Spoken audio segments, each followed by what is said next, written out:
Last year, former President Trump hosted a fundraiser for January the 6th defendants at his golf club in Bedminster, New Jersey. Take a look at it. I just want to thank you all for being here. You've all been so incredible and so brave, and what you're going through, nobody can even imagine. They do it with me, they do it with all of us as sick people. They're sick. The man standing behind Trump in that clip was a big supporter of the so-called Stop the Steal movement. He was recently hired by the Republican National Committee in a key role. Joining us now is NBC News senior national political reporter Sahil Kapoor, who has a new piece this morning about the RNC's new hire. Fill us in, Sahil. Who is he and what impact is he going to have on the election? Hey, Caddy. Well, this was a little-noticed hire announced just a few weeks ago. The RNC tapped the conservative activist Ed Martin to be Deputy Policy Director of the Platform Committee, which is tasked with writing the official party platform. He's a social conservative and a protege of Phyllis Schlafly, but what the RNC didn't mention is his advocacy for the Stop the Steal movement, his insistence that the last election was stolen from Donald Trump, which is false. He spoke at a Stop the Steal rally on the eve of January 6th, calling on Americans to work to their last breath to prevent the 2020 certification. He attended Trump's speech on January 6th and joined the crowd marching to the Capitol, tweeting the hashtags Stop the Steal and Do Not Certify.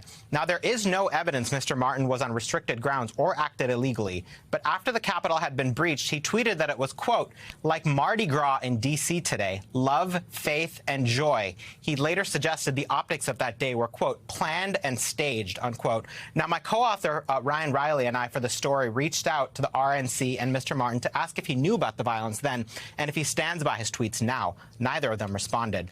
Mr. Martin's activities also drew interest at the time from the January 6th committee, which subpoenaed him for a deposition that he never showed up for. So here's what it all boils down to. This is not a story about just one person.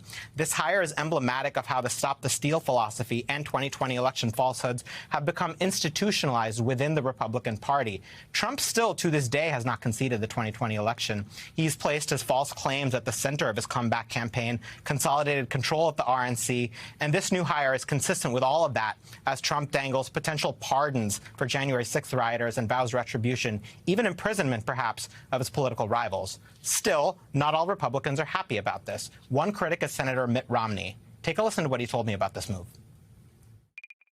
I think the party needs to expand beyond its base, and I think the party, under its current leadership, is instead focusing more and more on the base, and that typically is not a winning strategy. I would prefer someone representing a more historical wing of the party, but that wing is getting smaller and smaller. Now, Romney, not coincidentally, is retiring this year, and separately, Democratic Senator Debbie Stabenow said, quote, it shows just how far they have fallen at this point in time. It falls in the category of unbelievable. I was here on January 6th.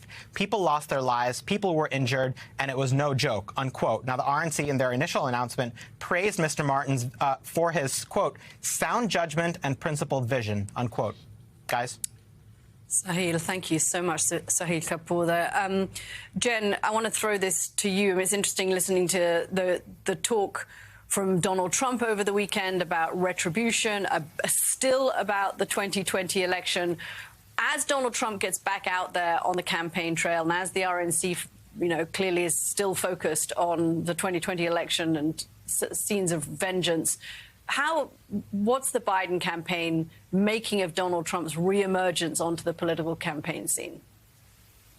We saw in his speech from last night in Arizona, there is, I think a lot of people say, oh, well, these convictions are going to help Trump because it helped him raise money. They helped motivate his base.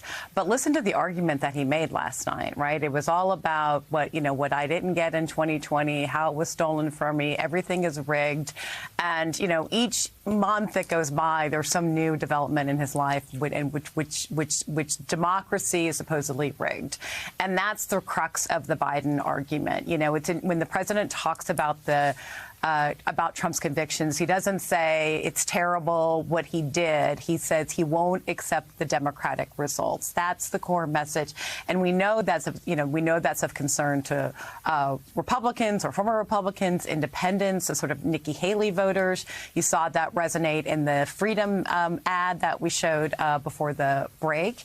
And I think the problem for Trump is the argument to motivate his base about how the trial was rigged, the elections were rigged, are in direct contradiction with the argument that he would need to make to swing and independent voters to get them on his side. And so I think the Biden campaign, this is not the only issue that matters by any means, but it is a real threat. How Trump will not accept Democratic results, and it's going to be a core part, but not the only part of the message.